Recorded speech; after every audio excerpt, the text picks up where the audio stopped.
That is, well, now that the Abbasids had taken over ascendancy, you needed to have a place where everybody would then be consolidated theologically, because every power had a political headquarters and they also had a theological headquarters. Even the Christians, the Byzantines, they were headquartered up in Rome. There was the political headquarters, but their theological sanctuary was the Church of the Sepulchre in Jerusalem.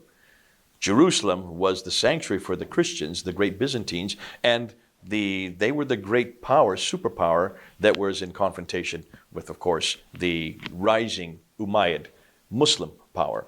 Now, once for the Umayyads, their political capital was Damascus, but their sanctuary was Petra.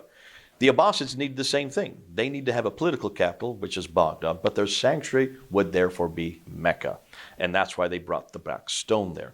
Have you noticed that today there are now skyscrapers growing up all over the Kaaba?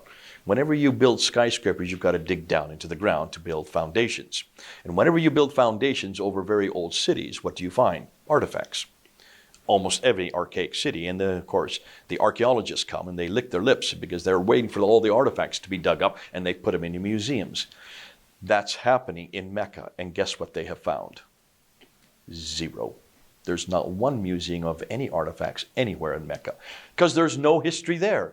The history in Mecca only begins in the 8th century, 741. Can you then understand why they're building and making sure that all this place is cemented up? I think there's a reason for it. They now know that they cannot support any idea that Mecca existed before the 8th century, or certainly not at the time of Abraham in 1900 BC, and certainly not at the time of Adam and Eve.